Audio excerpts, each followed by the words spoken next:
ভারত এত পরিমাণ প্রচার প্রচারণা এত পরিমাণ বিষয়গুলোকে সামনে নিয়ে আসছে যে এই মুহূর্তে মিনিমাম লেভেলে একটা যুদ্ধ যদি পাকিস্তানের সাথে না করে তাহলে আমার মনে হয় যে ভারতের মান সম্মান ইজ্জত আর বোধহয় থাকবেই না।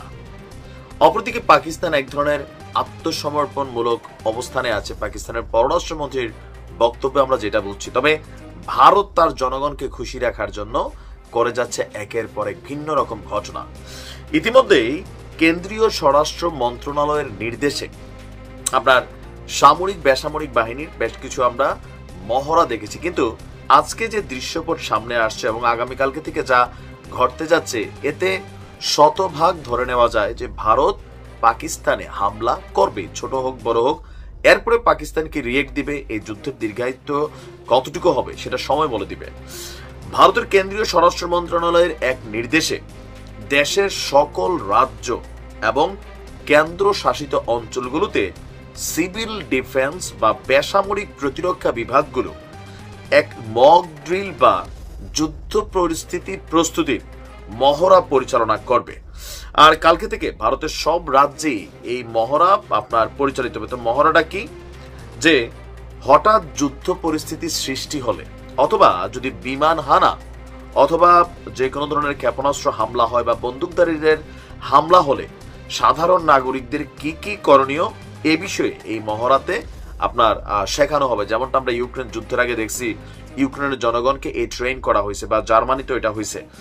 নিরাপত্তা বিশ্লেষক এবং সাবেক কমান্ডো দীপাঞ্জন চক্রবর্তী বলছেন, যদি যুদ্ধ বাদে পাকিস্তানের সামরিক বাহিনী তো থাকবেই, কিন্তু সাধারণ মানুষ তো বসে বসে দেখবে না, তাদেরও কিছু দায়িত্ব আছে। সেই সব দায়িত্ব স্মরণ করিয়ে দেওয়া এবং ট্রেন করাই হচ্ছে এই মহড়ার মূল উদ্দেশ্য। মহড়ার জন্য কতটা প্রস্তুতি নেওয়া হয়েছে তা খতিয়ে দেখতে ইতিমধ্যেই আপনার উচ্চপদস্থ কর্মকর্তারা বৈঠকও করেছেন। মহড়ায় কি হবে? ভারতের সরকার যে নির্দেশনা পাঠিয়েছেন তাতে দেশটির 244টি বেসামরিক প্রতিরক্ষা জেলার শহর থেকে গ্রাম সব এলাকাতেই আগামীকালকে একযোগে এই মহড়া চলবে।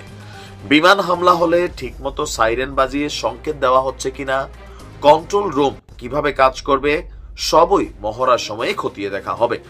বিমান বাহিনীর সঙ্গে যোগাযোগ ব্যবস্থাটাও এখানে খতিয়ে দেখা হবে। আবার সাধারণ মানুষের কি করণীয় হবে সেটা বুঝিয়ে দেওয়ার জন্য স্বেচ্ছাসেবক বেছে নেওয়া হচ্ছে। বিমান হামলা হলে ব্ল্যাক আউট বা সব আলো নিভিয়ে দেওয়ার মহড়াও হবে। অন্যদিকে বেসামরিক প্রতিরক্ষা বিভাগের কর্মীরা যুদ্ধকালীন পরিস্থিতিতে সাধারণ নাগরিকদের নিরাপদে সরিয়ে নিয়ে যাওয়ার প্রশিক্ষণ ঠিকমতো আছে কিনা, আগুন লাগলে তা নেভানোর ব্যবস্থাপনা ঠিক আছে কিনা, অথবা উদ্ধার কাজগুলো ঠিকমতো করা যাচ্ছে কিনা সেটারও আপনার মহড়া চলবে। গুরুত্বপূর্ণ অবকাঠামোগুলোকে অতি দ্রুত রং করে ক্যামোফ্লেজ করে দেওয়ার একটা মহড়াও চলবে। স্বরাষ্ট্র মন্ত্রণালয়ের নির্দেশে জেলার সরকারি কর্মকর্তা, বেসামরিক প্রতিরক্ষা বিভাগের স্বেচ্ছাসেবক, হোমগার্ড, ন্যাশনাল ক্যাডেট কোর বা এনসিসির ছাত্রছাত্রী সহ নেহেরু যুব কেন্দ্র এবং স্কুল কলেজের ছাত্রছাত্রীরাও এই মহড়ায় অংশ নেওয়ার জন্য নির্দেশনা দেওয়া হয়েছে। এখানে আমরা যতটুকু বুঝছি যে ইতিমধ্যেই বিভিন্ন জায়গায় যে মহড়া চলছে, যে বিমান হামলার সাইরেন বাজলেই স্কুলের ছাত্রছাত্রীদের টেবিলের নিচে চলে যেতে বলা হচ্ছে। নাগরিকরা যে বিষয়গুলো খেয়াল রাখবে যে কোথাও বন্দুকধারীদের সাজানো হামলার মতন পরিস্থিতি যদি হয় সেই ক্ষেত্রে কিভাবে এটাকে ডিল করবে। সরকার মনে করিয়ে দিচ্ছে শুধু সরকারি ঘোষণার দিকেই যেন মানুষ নজর রাখে, আতঙ্কিত না হতেও বলা হয়েছে মানুষকে। যান চলাচল নিষিদ্ধ করে দেওয়া হতে পারে। তো আপনি আয়োজনটা বুঝছেন তো, মানে ভারত একটা হামলা কিন্তু চালাবে এবং এটা যে কোনো মুহূর্তে চলতে যাচ্ছে। রাশিয়া থেকে উন্নত মানের ক্ষেপণাস্ত্র কিন্তু আজকে কানেক্ট করছে। পাকিস্তানের অবস্থান কি?